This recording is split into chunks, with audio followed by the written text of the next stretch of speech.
All right, hello linguists, hello anthropologists.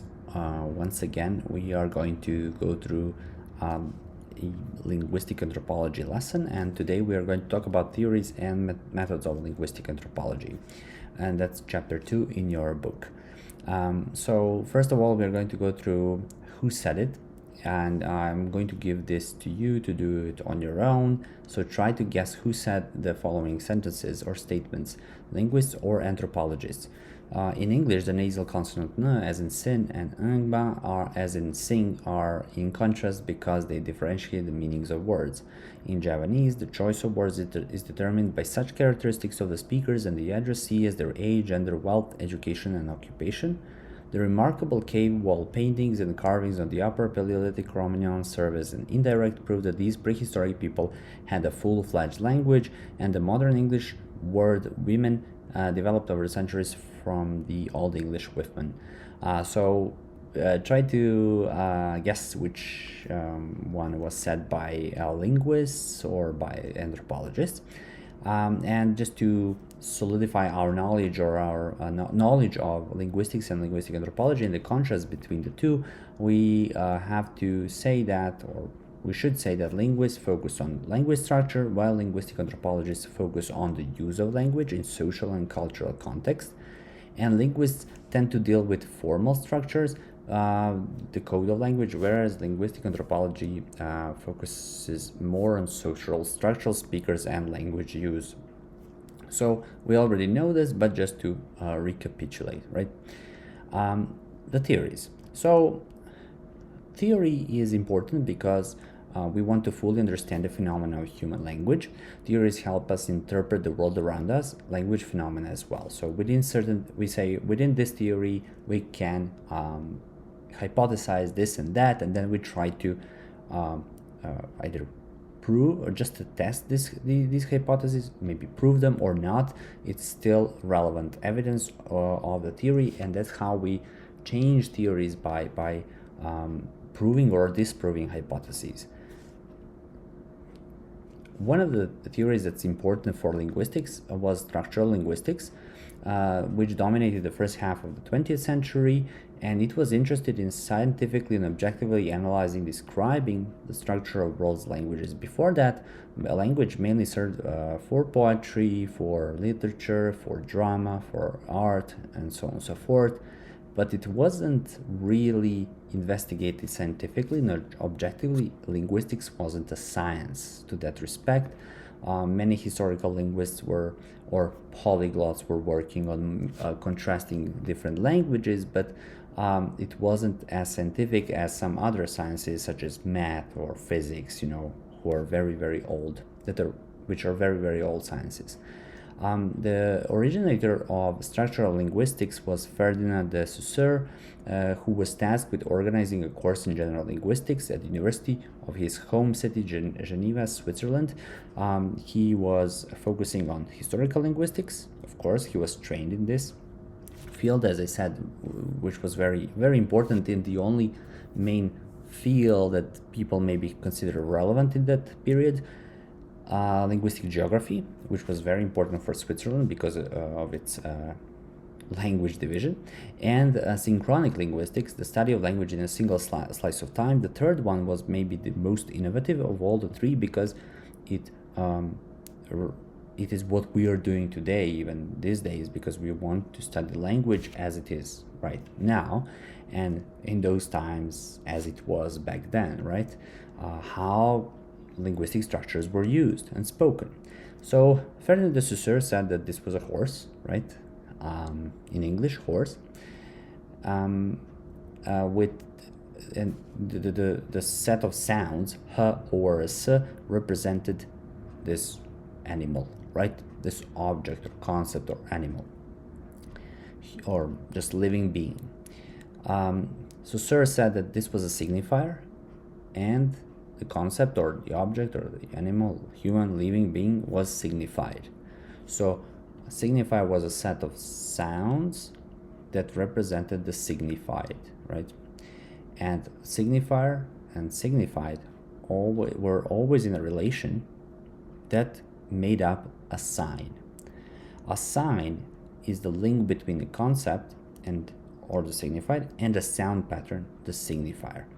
Thus, in his famous example, the word tree is a sign because it links the mental concept of a tree with the pattern of sounds that comprises the word. So basically the word tree would be a whole sign, but this word cannot, it means nothing to us if it doesn't have signifier, which is a set of sounds that are referring to the signified concept. Of course, his theory has been changed and improved and extended by many philosophers, of course, and by many linguists, by many semanticists as well, people who are interested in meaning. One of the philosophers that I like to mention was Jacques Lacan, and he said that he kind of extended his theory by saying that the doors are just the same, right? They're signified, but without a signifier, we wouldn't know where to enter, right? And the doors themselves have nothing to do with the signifier. So the doors, the signified, has nothing to do with the signifier. They're not gentlemen or ladies, they're just doors. It is only through our social construct that we understand the signified message of the words, basically. And that means that these two have to be in a relationship, but the signifier carries a greater weight, and the signifier in the end is a social agreement between us. How do we know that the green light is the one that means we go, and the red light is the one that means we stop? So that's because of our social agreement. Signified can change over time, as we discussed. Anthropologists used to be viewed like this. Maybe in the future they will be viewed like this, which is a little bit paradoxical because anthropos means science of humankind, right? So I don't know if anthropologists will be concerned with science of robots, right? We'll see. Another important concept that came out of this kind of relationship is the question, why is this animal called a horse? Why not smorch? Well, because of the concept that we call arbitrariness. Arbitrariness is the quality of being based on random choice. So there is nothing natural about calling this animal, what we just saw, a horse, cuda, cheval, caballo, or felt, in different languages, right? There is nothing that tells me, yes, this has to be h or a s, right? Or tree is a tree. So this is what we call arbitrariness, which means that meaning is relational. Meaning cannot be understood in isolation. This is why we should study the components of linguistics, such as contrastiveness. And for example, this is an example from phonology, which we will cover next time.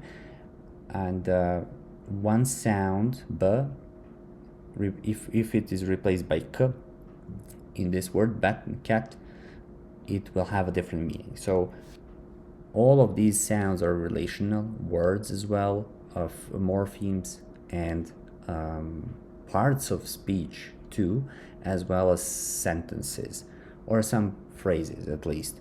And this is what structural linguistics postulated, and it postulated that language is viewed therefore as a system, where each element is defined by its relation to others. And I want to remind you of notes. Of course, always take a look at notes. Structure is the agreement of and relations between parts or of elements of something complex. So a language is viewed as a system, as structure. This was slightly changed, or changed to a greater degree, by Noam Chomsky, who is one of the most, he's still alive and kicking and teaching, one of the most accomplished linguists. He revolutionized the field with generative grammar, or the theory of generative linguistics, he said that linguists were not asking the right questions, that they should be asking what the tacit rules were that allow the speakers to create and use language in the first place. So not looking at each an individual contrastive pattern and structure and relation, but having a set of rules that is finite, so not infinite, finite, that would define how we speak and how we acquire language at all. So this is a documentary about Chomsky, which I won't play right now, but you can take a look at it and see how he explains the Plato's problem. How do we know what we know? Because we do not know how we know language, right? How we acquire language. So take a look at it and ask me questions if you have any. So Chomsky postulated what we call generative grammar. Generative is a very popular term these days because it denotes a single set of rules that can explain all possibilities of human behavior, but we are concerned with language, so how sentences, and mainly he was concerned mainly with sentences, but also some phrases of language are formed. And generative means basically that can be produced, so by using rules. So an example of this, I'll give you an example first, is I'm using the force which can be produced by Luke Skywalker, the force I'm using by Yoda.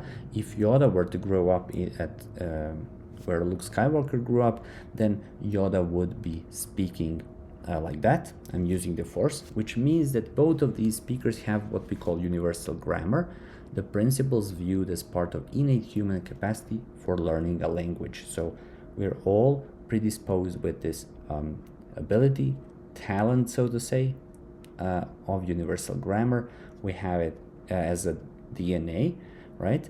And we develop it by applying different parameters to it, but we have this principle that makes us human, right? And where we can acquire any language by a finite set of rules. And we'll talk about this more when we come to the syntax. There are different theories about that, or approaches that define anthropology, or that have been evolving in anthropology. There is Americanist anthropological linguistics, mainly focused on work on indigenous languages, and we know that it has been defined by Sapir, first of all, and then Whorf, his student, which we call a Sapir-Whorf hypothesis of linguistic relativism. So that was in the beginning, right? Where linguistic anthropology was called anthropological linguistics, but now we call it linguistic anthropology and sociolinguistics sometimes. These two were separate, but then sociolinguistic kind of became a branch on its own. And some of the most notable linguistic anthropologists were Delheims and John Gumperz. Delheims especially was quite against Chomsky, and he proposed some alternatives to generative grammar. That alternative was that language must be studied within a social context and go beyond the study of grammar, that is performance over competence.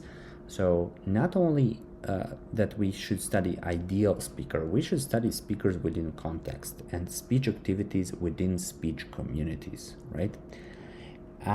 Then in the last 40 years, linguistic anthropology developed more, and we are now through the era of social constructivism.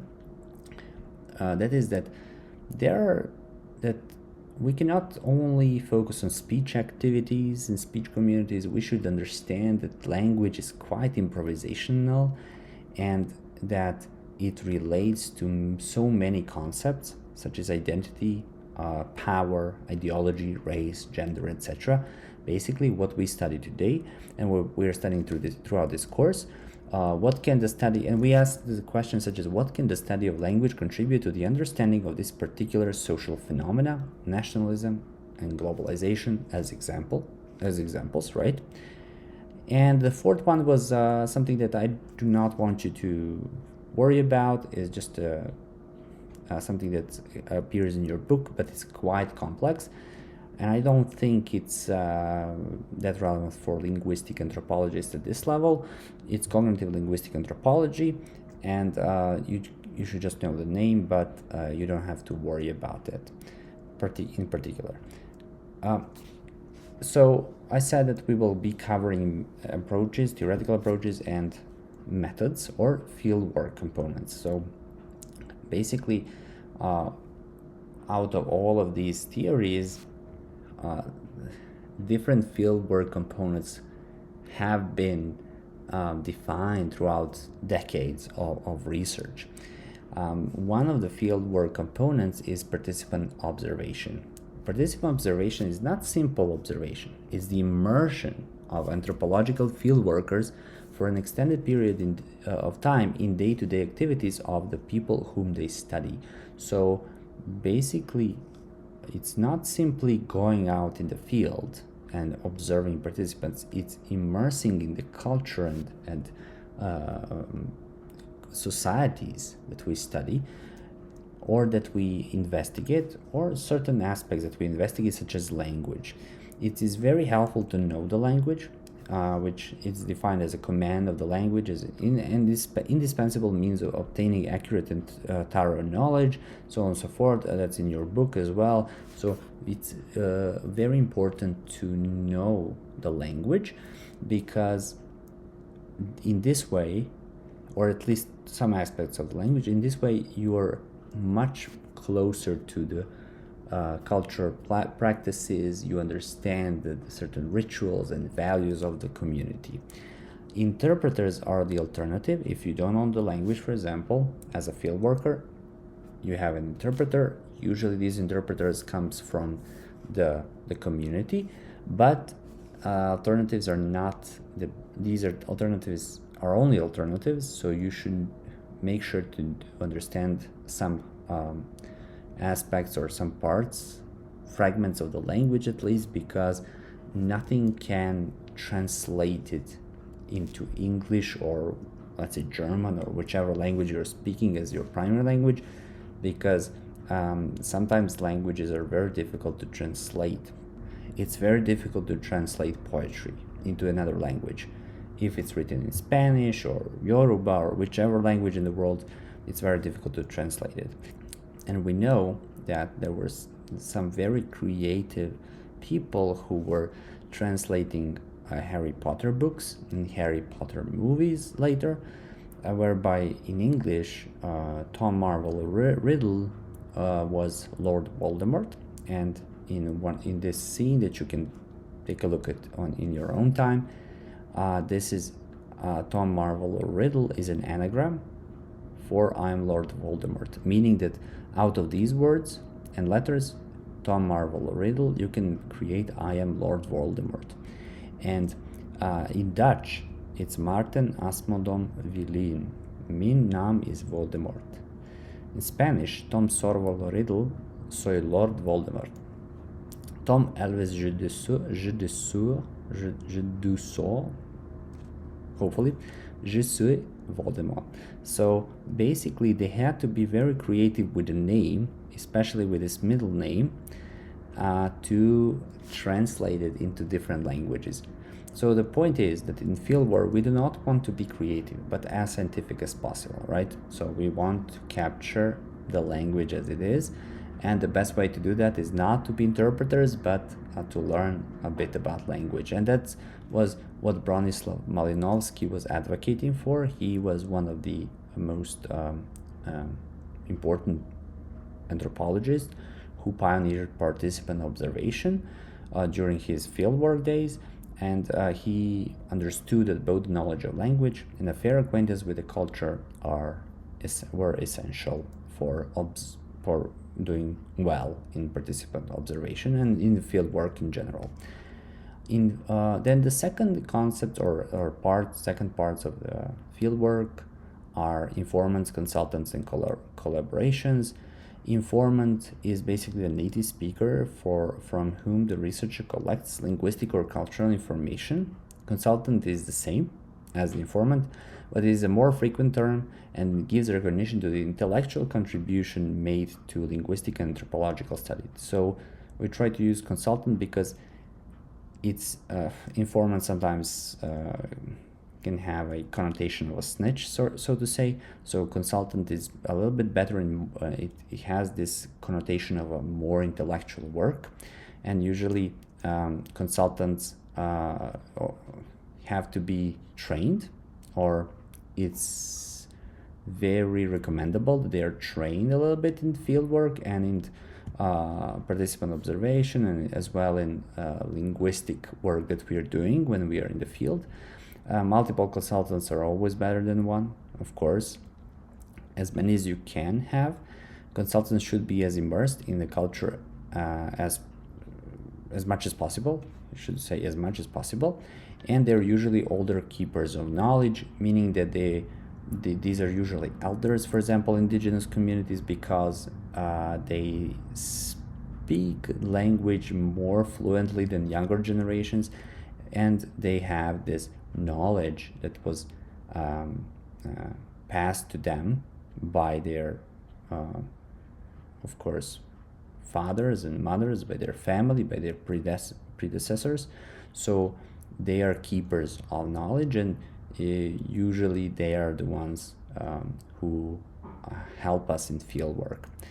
Then the third part of field work is eliciting data. Eliciting data is obtaining words, utterances, texts, and judgments from consultants concerning their language. We do that on a daily basis. Some of the questions we ask during the field work is how do you say, for example, this and that word? What does this mean in your language?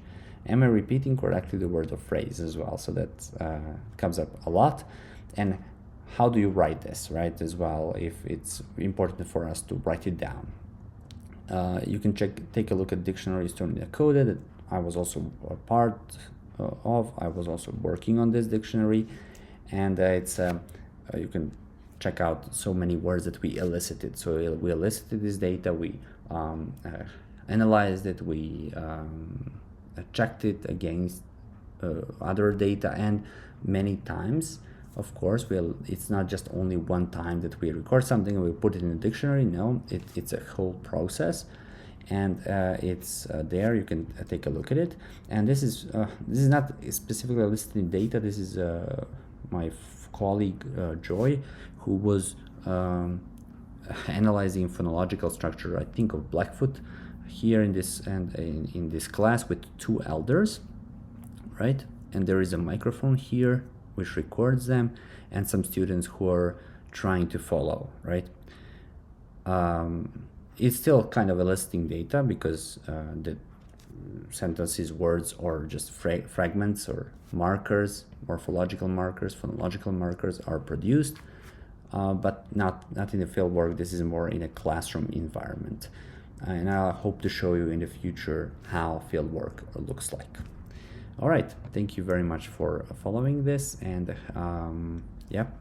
see you soon with the next lecture.